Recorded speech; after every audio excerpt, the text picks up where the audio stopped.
কবিরা গুনার ভিতরে সবচেয়ে বড় কবিরা গুনাহ, মহাপাপের ভিতরে সবচেয়ে বড় মহাপাপ যেগুলো। আলহামদুলিল্লাহ রাব্বিল আলামিন ওয়াসসালাতু ওয়াসসালামু আলা নবিয়িনা মুহাম্মদ ওয়া আলিহি ওয়া আসহাবিহি আজমাইন, আম্মা বাদ। প্রিয় দিনী ভাইরা, আজ আমরা নবী আলাইহিস সালাতু ওয়াসসালামের একটি হাদিসকে সামনে রেখে কথা বলতে চাই, যে হাদিসটি সহিহ মুসলিমে বর্ণিত হয়েছে এবং একই ধরনের হাদিস সহিহ বুখারী সহ অন্যান্য হাদিসের কিতাবেও বর্ণিত হয়েছে। যে হাদিসে আমাদেরকে কবিরা গুনার ভিতরে সবচেয়ে বড় কবিরা গুনাহ, মহাপাপের ভিতরে সবচেয়ে বড় মহাপাপ যেগুলো, সেগুলোকে চিহ্নিত করে আমাদেরকে নবী আলাইহিস সালাতু ওয়াসসালাম সতর্ক করেছেন, আমরা যেন কবিরা গুনার ভিতরে, মহাপাপের ভিতরে আবার সবচেয়ে বড় মহাপাপ, সবচেয়ে বড় অপরাধ যেগুলো, সেগুলো থেকে বেঁচে থাকতে পারি। কোরআন এবং সুন্নাহয় যত নিষেধাজ্ঞা আসছে, এই সব নিষেধাজ্ঞাগুলোই মূলত বড়, কোনোটাই কি নয়, ছোট নয়। কারণ এই নিষেধাজ্ঞা আরোপ করছেন কে? আল্লাহ এবং তার রাসূল সাল্লাল্লাহু আলাইহি ওয়াসাল্লাম। আর আল্লাহ এবং তার রাসূল সাল্লাল্লাহু আলাইহি ওয়াসাল্লামের পক্ষ থেকে যখন কোন নিষেধাজ্ঞা আসে, সেই নিষেধাজ্ঞা আর কি থাকে না, ছোট থাকে না, তুচ্ছ থাকে না। কিন্তু এরপরেও ইসলামী শরীয়তে আল্লাহ এবং তার রাসূল সাল্লাল্লাহু আলাইহি ওয়াসাল্লাম যত কাজ করতে আমাদেরকে নিষেধ করেছেন, সেগুলোকে দুই ভাগে ভাগ করা হয়েছে। কিছু হলো সগীরা আর কিছু হলো কবিরা। কিছু হলো ছোট অপরাধ, কিছু হলো বড় অপরাধ। ছোট অপরাধ হলো কোরআন এবং সুন্নাতে যে সমস্ত অপরাধগুলো, যে সমস্ত নিষিদ্ধ কাজগুলোকে সাধারণভাবে নিষেধ করা হয়েছে, সেখানে কোনো শাস্তির কথা বলা হয় নাই।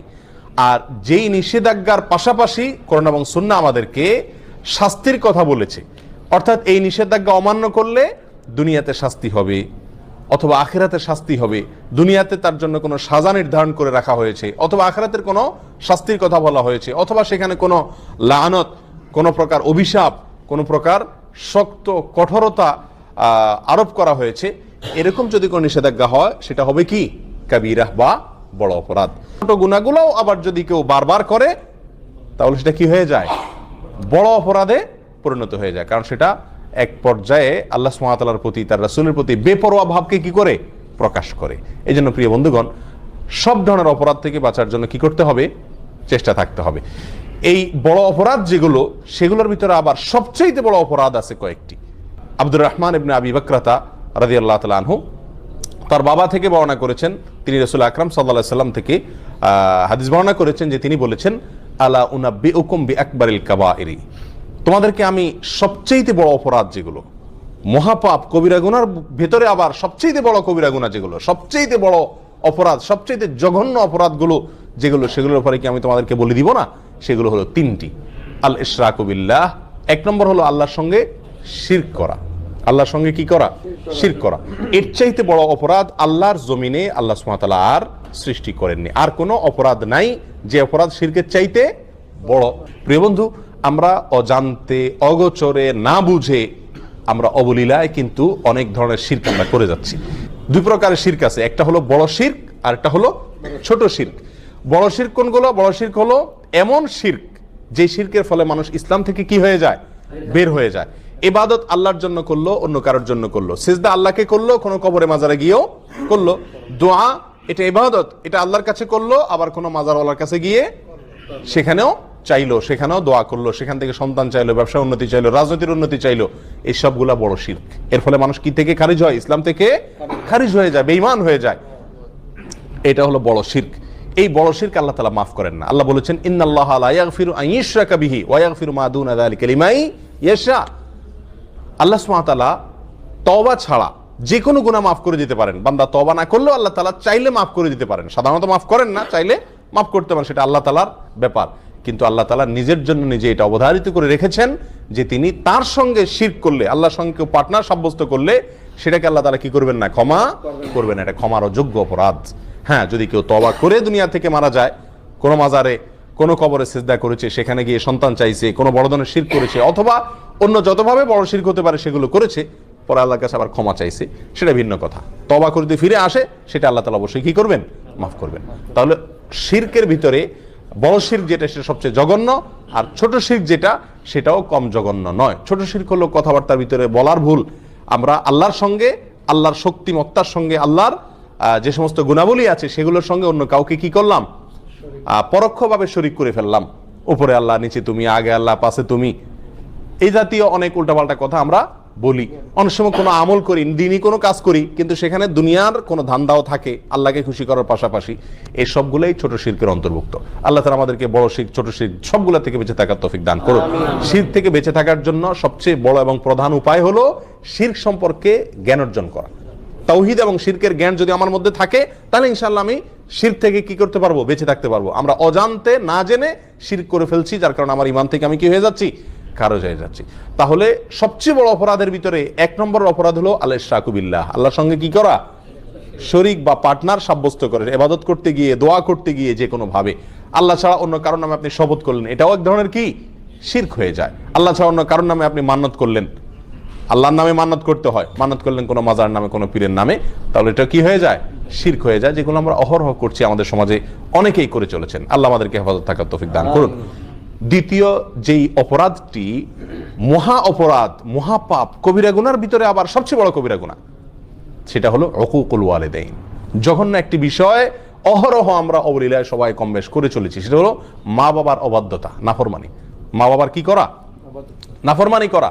নবী আলাইহিস সালাতু ওয়াস সালাম একান্তে খাসভাবে তার অনেক সাহাবায়ে কেরামকে ওসিয়ত করে গেছেন। সাধারণ নসিহত না, ওসিয়ত কোনটা?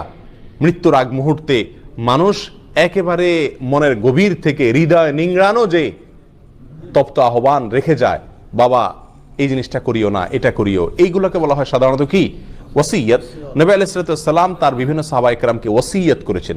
ওসিয়ত শব্দ ব্যবহার করেছেন সাহাবায়ে কেরাম, যা আমাদেরকে রাসূল ওসিয়ত করেছেন মা বাবার নাফরমানি যেন আমরা না করি। যত বড় নির্দেশই করুক না কেন, মানতে আমার যতই কষ্ট হোক, মা বাবার নির্দেশ যেন আমরা লঙ্ঘন না করি। মনে যতই না বুঝুক, মনের সঙ্গে যুদ্ধ করে হলেও মা বাবার নির্দেশকে সবকিছুর উপরে দিয়ে রাখতে হবে। প্রিয় ভাইরা, কোরআনেও আল্লাহ সুবহানাহু ওয়া তাআলা আল্লাহর সঙ্গে আল্লাহর ইবাদত করতে হবে, আর কারো সঙ্গে কি করা যাবে না? শিরিক করা যাবে না।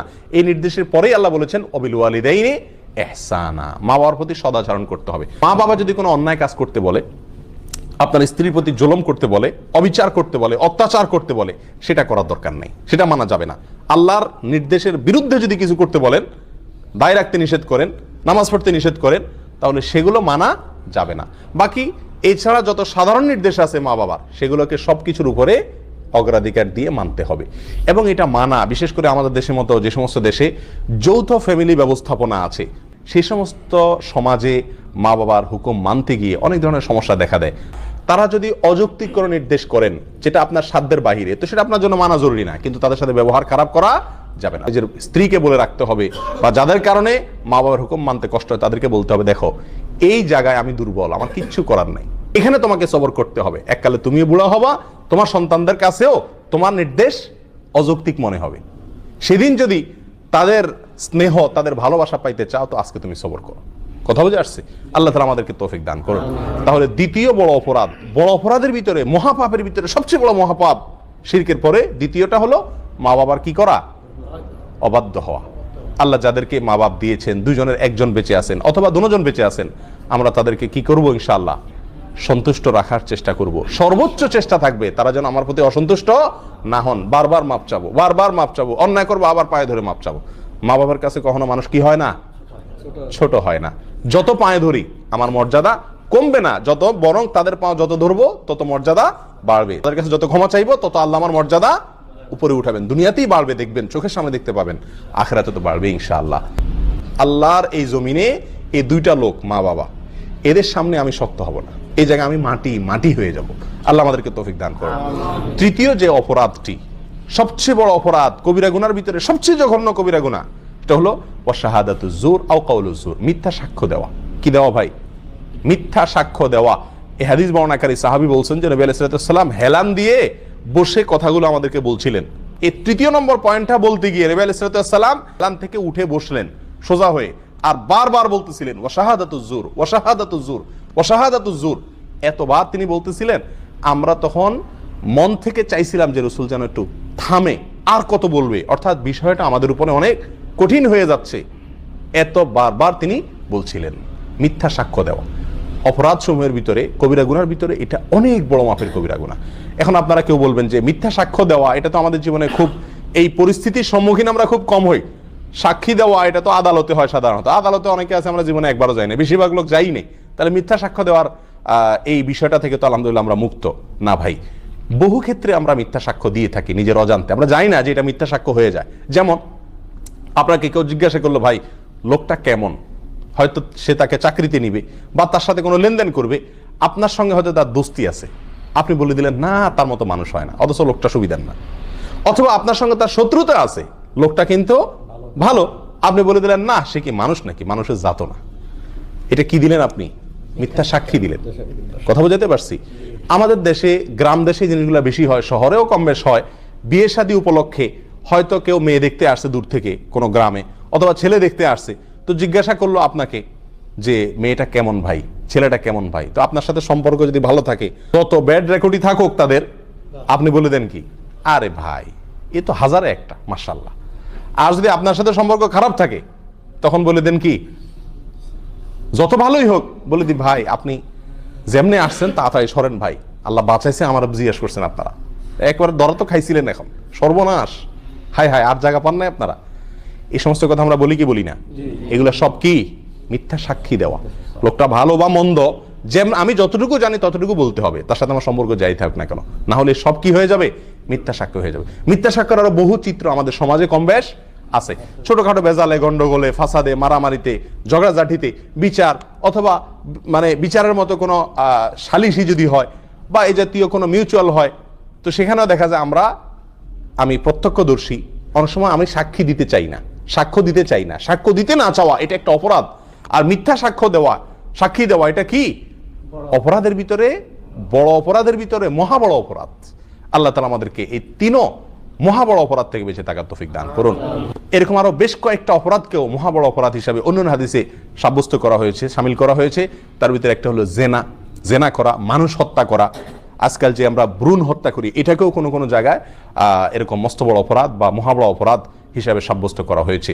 ভ্রূণ হত্যা অর্থাৎ সন্তান গর্ভে আসছে, আপনি সেখান থেকে কি করলেন, হত্যা করে দিলেন ওষুধ দিয়া অথবা বিভিন্ন প্রসেসের মাধ্যমে। এগুলো সবগুলো বড় অপরাধ। আল্লাহ তাআলা আমাদের সকলকে এই বড় অপরাধগুলো থেকে বেঁচে থাকার তৌফিক দান করুন। বিশেষ করে এই হাদিস থেকে আমরা যে তিনটি অপরাধের কথা জানলাম, শিরক করা, মা বাবার অবাধ্যতা এবং মিথ্যা সাক্ষ্য দেওয়া, এগুলো থেকে হাজার হাজার মাইল দূরে থাকার তৌফিক দান করুন। জাযাকুমুল্লাহ ওয়া আখিরু দাওয়ানা আলহামদুলিল্লাহি রাব্বিল আলামিন।